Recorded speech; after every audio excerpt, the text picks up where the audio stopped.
Cordial boa noite aos irmãos. É muito bom nos encontrar na casa do nosso Deus.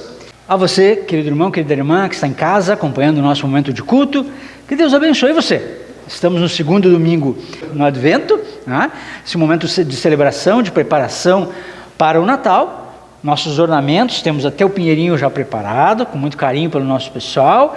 Nós também temos as velas ornamentadas, verde da esperança que se renova nesse tempo de Advento, a roxa que nos faz meditar, como um tempo de arrependimento, e assim nós vamos gradativamente nos aproximando do Natal, onde então nós teremos a luz de Cristo brilhando em nossos corações, simbolicamente nesse período de preparo para o Natal. E assim nós queremos dar seguimento ao nosso momento de culto. A gente fica muito feliz com a presença da Fabiana, que está com a gente.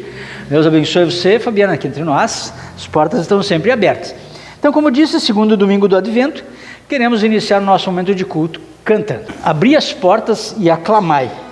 Abri as portas e aclamai, a Deus da glória e festejai, o Rei dos Reis, o bom Jesus, que ao mundo inteiro pela cruz traz vida eterna, salvação. Exulte o vosso coração, hosana ao meu Senhor, meu sábio Criador. É justo amparador capaz, vem manso e ao coroa atrás, de santidade e retidão, como cetro a compaixão, a nosso mal vem dissipar. Adiante vamos, pois, cantar, hosana ao meu Senhor, meu grande Salvador. Feliz o povo que entronar no meio seu, o Rei sem par. Feliz é todo o coração que ele faz habitação. Ele é o sol com seu fulgor, é fonte de alegria e amor. Hosana, meu Senhor, meu bom Consolador. Quem puder, coloque-se de pé, vamos invocar a presença de nosso Deus. Em nome de Deus Pai, Deus Filho e Deus Espírito Santo. Amados no Senhor, de coração sincero nos acheguemos diante de Deus, o nosso Pai, e lhe confessemos os nossos pecados, suplicando-lhe que em nome de nosso Senhor Jesus Cristo nos conceda o perdão. Oremos. Gracioso Deus, confesso que sou pecador, pois de muitas formas descumpri a tua vontade. Por causa dos meus pecados, devia ser condenado. Mas sei que enviaste Jesus, e nele a tua misericórdia, que é maior que os meus pecados, e que em Jesus Cristo me amas, perdoas e salvas. Então, por amor de Jesus, eu te peço, perdoa os meus pecados. Queridos irmãos e irmãs, por causa da vinda amorosa de Jesus Cristo, do chamado ao arrependimento e da vossa confissão, na qualidade de ministro da palavra, então, chamado e ordenado, vos anuncio a graça de Deus. E da parte por ordem de Jesus Cristo, meu Senhor, vos perdoo todos os pecados. Em nome do Pai, do Filho e do Espírito Santo. Amém. Queremos nos preparar para o nosso culto, para o momento das leituras, com este introito. O seu rei está chegando, ele vem triunfante, vitorioso. Ó Senhor Deus, a ti dirijo a minha oração. Meu Deus, eu confio em ti. Salva-me da vergonha da derrota. Não deixes que os meus inimigos se alegrem com a minha desgraça. Os que confiam em ti não sofrerão a vergonha da derrota, mas serão derrotados os que sem motivo se revoltam contra ti. O seu rei está chegando, ele vem triunfante e vitorioso, com base no Salmo 25 também em Zacarias. Podemos sentar? Vamos cantar as estrofes do próximo entomo. Vou cantar com anjos santos, em louvor a Deus meus cantos, pois aos homens ele traz vida, salvação e paz. Ó Jesus, que és meu desejo, teu Natal assim festejo, entra no meu coração, faze nele habitação. Assim como vocês estão, fazemos oração. Senhor Deus, age em nossos corações para prepararmos o caminho ao teu único Filho, para que pela sua vinda sejamos capacitados a permanecer firmados em ti, com a mente purificada, através do mesmo Jesus Cristo, nosso Senhor, que vive e reina contigo e o Espírito Santo, um só Deus, agora e sempre. Amém. Queridos irmãos, vamos fazer as leituras para o nosso culto de hoje. Nós temos a primeira no Antigo Testamento, Malaquias, profeta Malaquias, o último dos profetas, ali antes do tempo que a gente chama de intertestamentário, o período entre o Antigo e o Novo Testamento, ele é o último profeta. Por favor, Janifer. O Senhor Todo-Poderoso diz: eu enviarei o meu mensageiro para preparar o meu caminho. O Senhor a quem vocês estão procurando vai chegar de repente ao seu tempo, e está chegando o mensageiro que vocês esperam, aquele que vai trazer a aliança que farei com vocês. Mas quem poderá aguentar o dia em que ele vier? Quem ficará firme quando ele aparecer?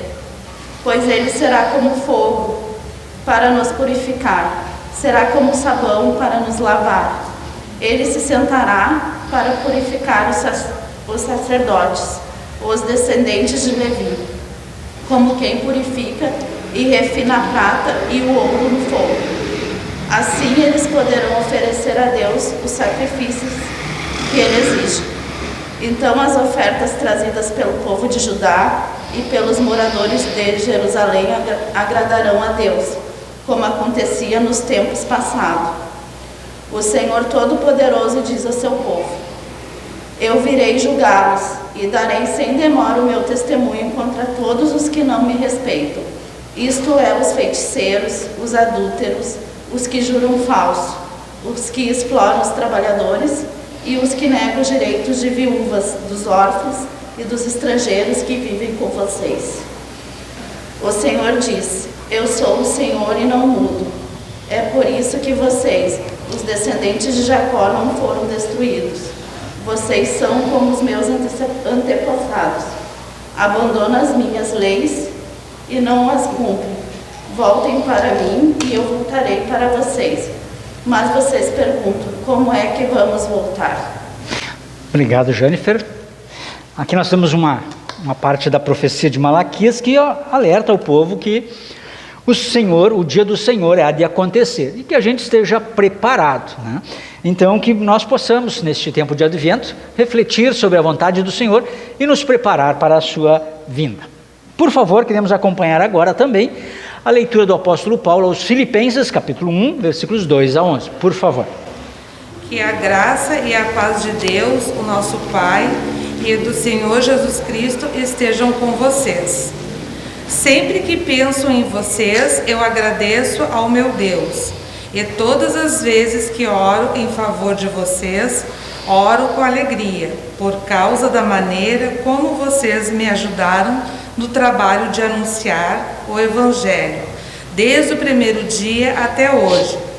Pois eu estou certo que Deus, que começou este bom trabalho na vida de vocês, vai continuá-lo até que ele esteja completo no dia de Cristo Jesus. Vocês estão sempre no meu coração, e é justo que eu me sinta assim a respeito de vocês, pois vocês têm participado comigo desse privilégio que Deus me deu. É isso o que vocês estão fazendo agora que eu estou na cadeia, e foi o mesmo que fizeram quando eu estava livre, para defender e anunciar com firmeza o Evangelho. Deus é testemunha de que estou dizendo a verdade, quando afirmo o meu grande amor por todos vocês. Vem do próprio coração de Cristo Jesus. O que eu peço a Deus é que o amor de vocês cresça cada vez mais e que tenham sabedoria e um entendimento completo, a fim de que saibam escolher o melhor. Assim, no dia da vinda de Cristo, vocês estarão livres de toda impureza e de qualquer culpa. A vida de vocês estará cheia de boas qualidades e só Jesus Cristo pode produzir para a glória e o louvor de Deus. Obrigado, Nilce.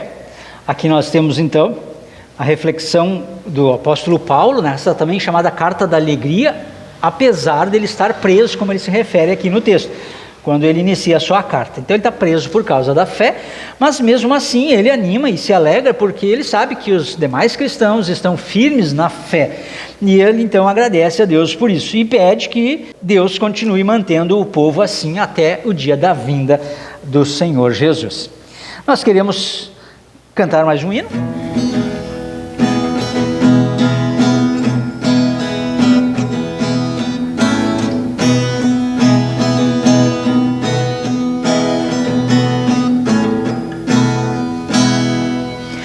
Vamos todos exultar, pois o Pai bondoso o seu Filho nos quis dar, Filho tão glorioso.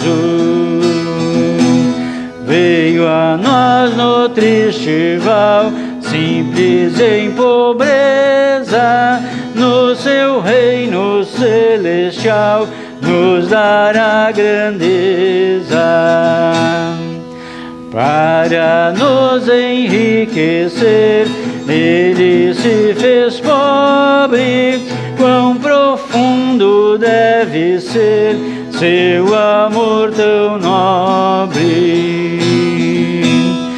Mira com bondoso olhar, ó Jesus, teus crentes, ricas bênçãos vem nos dar, graças em torrentes. Queremos também acompanhar a leitura do Santo Evangelho, agora o Evangelho de Lucas para este ano, e eu convido a quem puder fazê-lo a que fique de pé em reverência a Cristo o Evangelho. Lucas capítulo 3, versículos 1 a 14, onde lemos assim: Fazia 15 anos que Tibério, que era imperador romano. Nesse tempo, Pôncio Pilatos era o governador da Judéia. Herodes governava a Galiléia, o seu irmão Filipe governava a região da Itureia e Abilene. E Lisânias era governador de Abilene. E Anás e Caifás eram os grandes sacerdotes. Foi nesse tempo que a mensagem de Deus foi dada, no deserto, a João, filho de Zacarias. E João atravessou toda a região do Rio Jordão, anunciando essa mensagem: arrependam-se dos seus pecados e sejam batizados, que Deus perdoará vocês.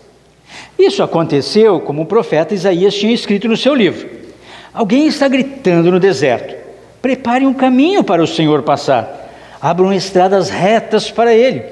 Todos os vales serão aterrados e todos os morros e montes serão aplanados. Os caminhos tortos serão endireitados e as estradas esburacadas serão consertadas. E todos verão a salvação que Deus dá. As multidões iam se encontrar com João para serem batizadas por ele. E ele dizia a todos: ninhada de cobras venenosas. Quem disse que vocês escaparão ao terrível castigo que Deus vai mandar? Façam coisas que mostrem que vocês se arrependeram dos seus pecados. E não digam uns aos outros: nós somos descendentes de Abraão. Pois eu afirmo a vocês que até dessas pedras Deus pode fazer descendentes de Abraão. O machado já está pronto para cortar as árvores pela raiz. Toda árvore que não dá frutas boas será cortada e jogada ao fogo. Então o povo perguntava: o que devemos fazer? E ele respondia: quem tiver 2 túnicas, dê uma a quem não tem nenhuma. E quem tiver comida, reparta com quem não tem. E alguns cobradores de impostos também chegaram para serem batizados e perguntaram a João: mestre, o que devemos fazer? Não cobre mais do que a lei manda, respondeu João. Alguns soldados também perguntavam: e nós, o que devemos fazer? E João respondia: não tomem dinheiro de ninguém, nem pela força, nem por meio de acusações falsas, e se contentem com o salário que recebem. Até aqui as reflexões que nos traz o nosso Deus por meio de Lucas no seu Evangelho. Queremos confessar a nossa fé com as palavras do credo apostólico. Creio em Deus Pai Todo-Poderoso, Criador do céu e da terra, e em Jesus Cristo, seu único Filho, nosso Senhor, o qual foi concebido pelo Espírito Santo, nasceu da Virgem Maria, padeceu sob Pôncio Pilatos, foi crucificado, morto e sepultado, desceu ao inferno, no terceiro dia ressuscitou dos mortos, subiu ao céu e está sentado à direita de Deus Pai Todo-Poderoso, de onde há de vir a julgar os vivos e os mortos. Creio no Espírito Santo, na Santa Igreja Cristã, a comunhão dos santos, na remissão dos pecados, na ressurreição da carne e na vida eterna. Amém. Podemos sentar? Temos duas crianças que a gente poderia dizer, né? A Júlia já está grandona já, né? Mas eu quero convidar vocês dois, então, pelo menos, para virem à frente, para a gente acompanhar um videozinho que eu trouxe, bem legal, bem simples, que nos fala do Natal, para a gente também ter o nosso momento com vocês aqui. Vamos assistir? Uma noite, quando Belém já dormia, uma estrela no céu se iluminou, mostrando-lhe o milagre da alegria que na pequena cidade chegou. No estábulo, do lado de fora, não parecia existir nenhuma luz, mas na manjedoura, naquela hora, brilhou até na presença de Jesus. E tanta era a luz que o galo acordou, pensando ser dia, mais uma vez encheu o peito e bem alto cantou: Cocoricó! O boi acordou ainda meio adormecido e na manjedoura foi comer um lanchinho. Mas vindo ali um total desconhecido ficou surpreso e fez mu, bem baixinho. Com isso, a vaca e a bezerrinha acordaram. E muito admiradas, as duas se levantaram. A bezerrinha foi chegando de mansinho, cara a cara, nariz com nariz, para ver o pequeno bebê sorrindo todo feliz. O burro, ao ver a cena, não se refreou e, cheio de alegria, logo relinchou. Deu então um forte coice e rodopiou, fazendo uma pirueta que no ar o levou. A camela, percebendo o que acontecia, ao ver o burro que ainda ria, sabiamente se ajoelhou e com alegria em silêncio orou. Na cama de palha estava deitado um menino. As ovelhas foram se juntando pé ante pé. Ao olharem para o seu pastor pequenino, soltaram um alegre e grande fofo Mé! O bode, escutando toda a bicharada, encheu o peito para falar, mas com a boca sempre lotada, bé foi só o que conseguiu soltar. Agora a galinha e seus pintinhos também vieram investigar o alarido. E quando olharam os macios dedinhos, um coro de piu-piu-piu-piu-piu foi ouvido. O cachorro juntou-se a todos e não farejou nenhum perigo. O garotinho envolto em panos era muito mais do que um amigo. Brincou com os pintinhos sem parar e seu latido alegre tomou conta do lugar. Bem preguiçosa, a gata com um latido acordou e sem pressa alguma ronronou e se esticou. Depois de ter dormido e um banho pensou, mais uma pequena mão mais macia que qualquer uma a tocou e ela não teve outra saída. Fechou os olhos e teve o melhor ronron de sua vida. Do cocoricó até o ronron, eram muitos os sons de alegria, mas então se ouviu um suave psiu, e todos se aquietaram. Era Maria. A mãe em seus braços o bebê colocou e com uma canção suavemente o ninou. O menino vindo do céu bocejou e sorrindo calmamente se aconchegou. Durma bem, ela sussurrou bem baixinho. É o momento de seu filho descansar. Em seu colo, aquele precioso pacotinho fechou os olhos e tranquilo foi sonhar. Tudo se acalma, tudo se aquieta, enquanto de cima vem uma suave luz que faz a paz agora estar completa. A estrela que anuncia o meu Jesus. Boa noite, Jesus. Então, né, vocês sabem que gatinho não tivesse lá na manjedoura, né? Mas é um jeito bonito da gente olhar como os animais estavam juntos com Jesus e a gente pensar como é legal a gente poder lembrar de que na noite do Natal, que a gente está se preparando e está cada dia chegando mais perto, Deus nos deu um grande presente, que até os animais se alegraram. Então, se eles se alegraram, quanto mais a gente pode se alegrar e dizer que Jesus pode estar no nosso coração, porque Ele ama a gente, Ele cuida da gente, e Ele está sempre pronto para nos ajudar nos momentos difíceis. Por isso que a gente é igreja, porque a gente também quer, como os animaizinhos ali, visitar Jesus e dizer: que bom, querido Deus, obrigado por este grande presente que a gente recebe no Natal de um jeito especial e todos os outros dias, na palavra, nos sacramentos. Legal? Então tá. Se vocês quiserem ir lá perto da mãe, pode, nós vamos cantar para...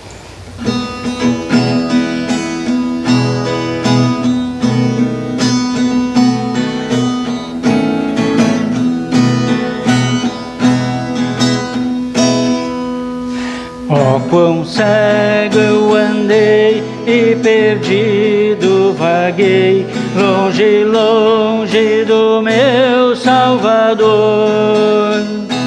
Mas da glória desceu e seu sangue verteu para salvar um tão pobre pecador.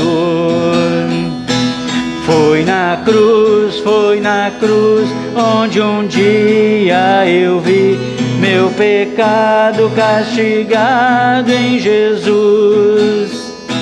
Foi ali pela fé que meus olhos abri, e eu agora me alegro em sua luz. Eu ouvia falar dessa graça sem par, que do céu trouxe nosso Jesus. Mas eu rude me fiz, converter-me não quis ao Senhor que por mim morreu na cruz. Foi na cruz, onde um dia eu vi meu pecado castigado em Jesus. Foi ali pela fé que meus olhos abri, e eu agora me alegro em sua luz.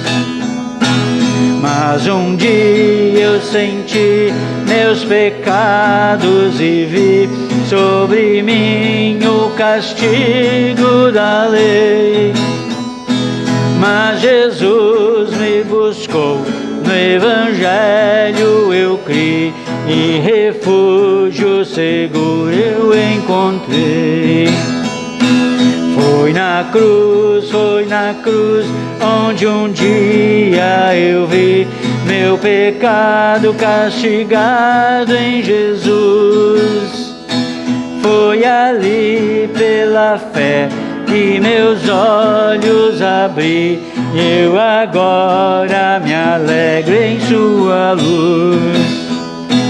Oh, que grande prazer inundou o meu ser, conhecendo este tão grande amor, que levou meu Jesus a sofrer lá na cruz, para salvar um tão pobre pecador.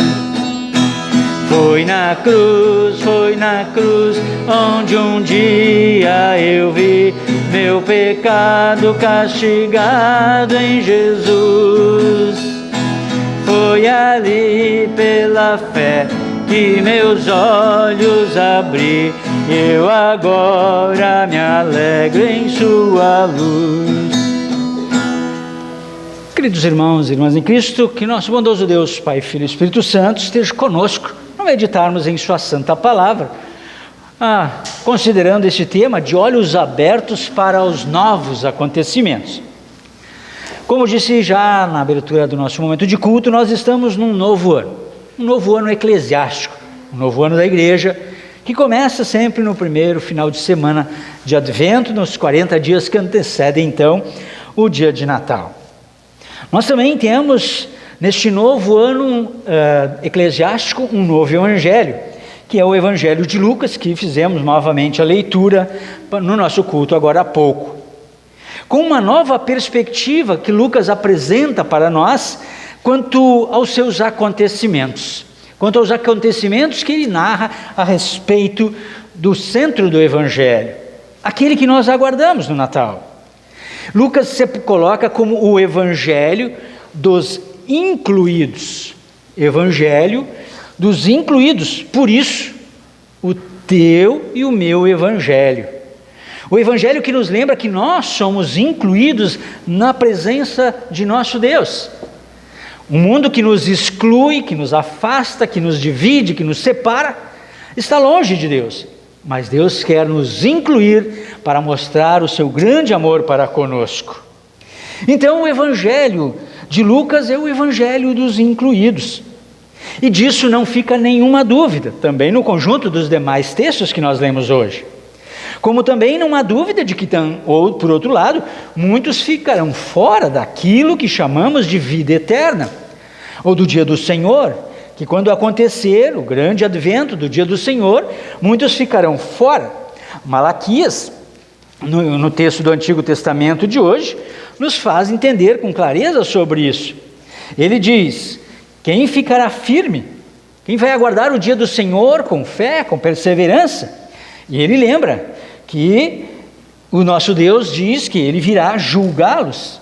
E os que não me respeitam, vejam só, diz aqui: o Senhor Todo-Poderoso diz ao seu povo: eu virei julgá-los, e darei sem demora o meu testemunho contra todos os que não me respeitam, isto é, os feiticeiros, os adúlteros, os que juram falso, os que exploram os trabalhadores, os que negam os direitos das viúvas, dos órfãos e dos estrangeiros que vivem com vocês. Sim, aqui há uma clara advertência ao povo e às autoridades do seu povo para que eles vivam de acordo com a vontade de Deus. Quando eles excluem da presença as pessoas com direito à vida digna, especialmente por estarem descumprindo a palavra de nosso Deus, que quer que todos tenham vida e vida em abundância, acontece o julgamento de Deus. E o juízo de Deus nos exclui da vida eterna. Mas não foi para isso que o Salvador veio. Ele foi para nos lembrar deste problema que atinge a todos nós, por causa da dureza do nosso coração, por causa do nosso pecado. Mas Deus quer nos incluir na sua graça e misericórdia, para que nós deixemos esses maus caminhos e andemos na sua presença. No Evangelho, nós temos o precursor, aquele que antecede Jesus, de quem fala o Antigo Testamento, Malaquias também, que nós sabemos que agora, no Evangelho, ele é apresentado: João Batista. João Batista, o filho de Zacarias e Isabel, vem a ser aquele que chama ao arrependimento, chama as pessoas a aplainarem, a endireitarem os seus caminhos, a mudarem o seu jeito de ver a vida, de ver o mundo e tudo o que Deus tem a nos entregar.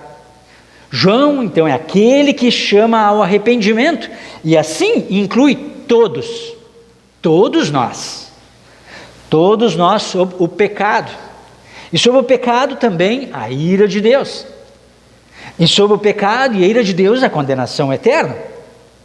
Mas João também inclui de uma outra forma, dizendo que os caminhos tortos para Jesus serão aplainados. Ou seja, se por um lado o acesso a Jesus é dificultado pelo mau testemunho, ou por não se viver na presença de Deus, ele diz que estas situações vão mudar. E Deus aplana os nossos caminhos quando nos chama ao arrependimento e faz nós meditarmos e dizer: eu quero estar na casa do Senhor, eu quero estar na presença daquele que me alerta para o mau caminho que eu trilho, para que eu possa voltar do mau caminho. Isso se chama arrependimento, para que então eu possa, com o perdão dos pecados, voltar a seguir o nosso Deus. O Evangelho diz assim que não basta ser filho de Abraão, ou querer dar um carteiraço cristão, não é? Aqui o João Batista está dizendo, olha, se você acha que ser filho de Abraão é grande coisa, Deus pode fazer surgir filhos de Abraão até das pedras. Então, o que Deus quer nos dizer, assim, que nós não podemos achar que a gente é tão bom que merece agora os serviços de Deus. Não somos bons o suficiente, mas apesar da nossa imperfeição, Deus age com misericórdia e quer que nós estejamos na sua presença. Por isso, Ele vem aplainar os nossos caminhos, pela palavra, pela sua lei, que nos aponta os nossos pecados e nos diz, convertei-vos do vosso mau caminho, para que então tenham o perdão. Não dá para diante de Deus nós darmos carteiraço cristão, não funciona. No mundo da política, da autoridade, do poder econômico, até resolve com alguns, mas com Deus não adianta. Com Deus o assunto é papo reto, desculpe, né? Com Deus é papo reto, e o papo reto de Deus é a nossa comunhão com Ele por meio da fé em Jesus Cristo. Não adianta dar carteiraço. O que nós precisamos é nos arrepender e nos apegar àquele que veio para trazer de fato o que nos apresenta santos e imaculados diante de Deus. Veio trazer o seu sangue com o perdão que derramado nos purifica de todo o pecado. Sim, Deus pode fazer filhos de Abraão até das pedras. E assim, com essa formulação, nós podemos ver como no Evangelho, por meio dessas palavras de João Batista, nós somos incluídos mais uma vez no Evangelho. Quando nós somos chamados ao arrependimento, como fizemos hoje no momento de culto, quando nós confessamos diante de Deus os nossos pecados. Mas não haveria razão de confessar os nossos pecados se não houvesse possibilidade de perdão. Arrependimento se apresenta como, no batismo, mudança de vida. Ou seja, nós precisamos ou podemos, a partir do arrependimento, mudarmos a nossa conduta. Vejam só como se dá a resposta de João Batista àqueles que estavam querendo viver diferente. Vejam só, as pessoas perguntam, mas Senhor, e agora o que devemos fazer? E então João Batista vai respondendo, cada um conforme a sua pergunta. Para uns ele diz, olha, não cobrem além do que lhe é devido, não explorem as viúvas e os necessitados, como alerta já Malaquias, cobrem somente o que é devido, não tomem dinheiro de ninguém, nem pela força, nem por meio de acusações falsas, diz aqui João Batista, aqueles soldados que procuravam a ele para orientação como eles deveriam viver após a conversão. E aqui João Batista mostra para a mudança de vida que acontece na vida do cristão, que jamais vai chegar ao nível da perfeição divina, mas sempre podemos melhorar, sempre podemos olhar para o outro do jeito que Deus olha, com amor, carinho e misericórdia. Agora, nada que eu possa fazer vai bastar para apagar os nossos pecados, mas terá que vir e vem alguém que batizará com o Espírito Santo, como diz o João aqui. E óbvio, ele estava se reportando ao Salvador que haveria de vir.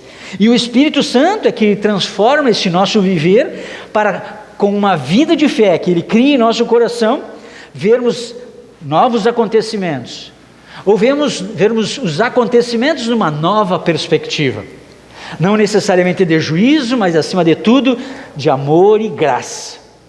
Quando nós olhamos para Deus sem os olhos da fé em Jesus, nós vemos um Deus irado, um Deus que condena, um Deus que nos exclui da sua presença porque somos pecadores. Mas ao olharmos pela orientação do Espírito Santo para o nosso Deus, por meio da fé em Jesus, nós vamos encontrar um Deus gracioso, um Deus que nos aceita. E essa é uma mudança nos acontecimentos, ou um jeito novo de olharmos para esses acontecimentos que estamos lembrando nesse tempo de advento, de modo a nos alegrarmos, de modo a nos sentirmos contemplados pelo próprio Deus com o seu poder, graça e misericórdia. João Batista, logo depois de ter dito essas palavras, quando encontra Jesus, ele também fala, isso é registrado no Evangelho de João, vê Jesus e aponta e diz: eis o Cordeiro de Deus que tira o pecado do mundo. Quando nós olhamos para Jesus, nós apontamos e dizemos: eis o Cordeiro de Deus que tirou o teu e o meu pecado, tirou o pecado do mundo, para que haja uma nova perspectiva, onde nós tenhamos os nossos olhos abertos para como Deus trata cada um de nós, com amor e misericórdia, para que a gente possa, com os olhos abertos da fé, podermos ter a certeza do amor de Deus em nossos corações. Lucas é o evangelho dos incluídos. E aí ele trabalha com conceitos bem contraditórios. Ele tira o pecado e o pecador com os seus contraditórios. Para que isso aconteça na nossa vida, Lucas inclui testemunhas oculares na sua narrativa e exclui aquelas, desculpe as tias, né? Muitas vezes se fala as tias do WhatsApp, né? Às vezes a gente acredita em tanta coisa, mas não consegue acreditar na palavra de Deus. A gente lê tantas mensagens de WhatsApp e sai fazendo até brigas por causa disso e acha que a Bíblia não diz nada de sério. Lucas vai dizer que ele fez uma acurada investigação, levantamento de dados, e então, guiado pelo Espírito Santo, diz que o seu testemunho vem da parte de pessoas que viram esses fatos acontecer. Testemunhas oculares. Lucas não é leviano no que ele diz a respeito dos acontecimentos do tempo de Advento, do tempo que lembrava a primeira vinda de Jesus. Não, ele vai e busca o melhor conhecimento para trazer para cada um de nós. Sim, também, nesse sentido, Lucas, ele inclui os difamados. Os difamados. Quando nós olhamos para a Anunciação e vemos Maria sendo orientada que ela seria mãe do Salvador, aí ela disse: mas como? Se eu não tenho relação, se eu não sou casada.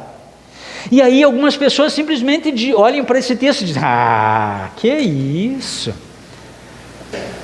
As pessoas costumam olhar para esse texto à luz da sua limitação, à luz do seu jeito de viver, e limitam o poder e a ação misericordiosa de Deus. Fazem Deus a sua imagem e semelhança. E aí Deus se é pequena, e realmente, com Deus assim, não faz o milagre da vida acontecer. Mas nós sabemos, pela santa palavra de Deus, e a narrativa de Lucas, de que ali, a difamada Maria, estava se tornando a mãe do Salvador. E aí isto é maravilhoso demais. E aí inclui não só os difamadores de Maria, mas os difamadores de todos os tempos, os pecadores impenitentes, que muitas vezes somos nós mesmos. Mas aqui nós também somos incluídos sob a graça e misericórdia de Deus. O Evangelho, que é o Evangelho dos incluídos, também lembra que os excluídos são chamados à presença de Deus. E os excluídos são chamados à presença de Deus para que se convertam, para que se lembrem de que Deus demonstrou amor por eles. Todo aquele que se converter será salvo. O filho de Maria é aquele que será o salvador da própria Maria, segundo o Magnificat, o Evangelho de Lucas 1,46, né?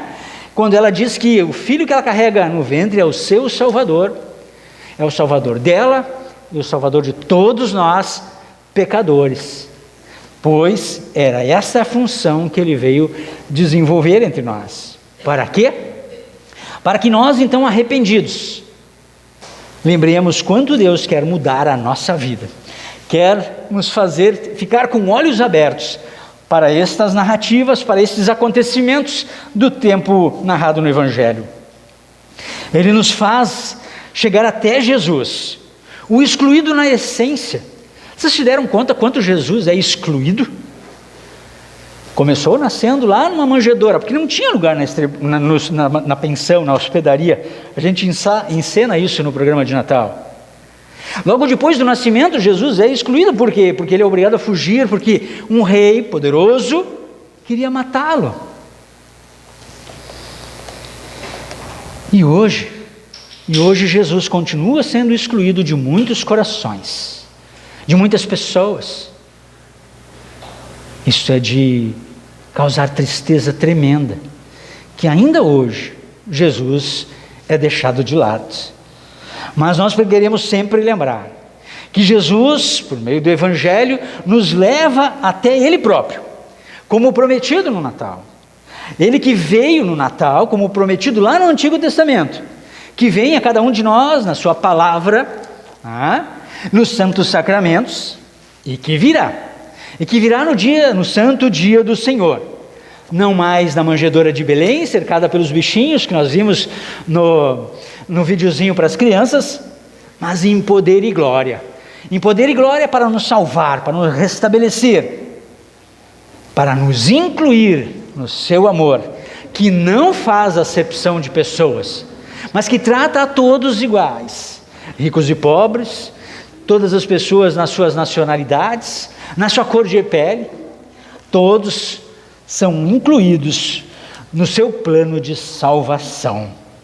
Sim, Deus não faz acepção de pessoas. E nós, como cristãos, o que fazemos? Olhamos para Jesus.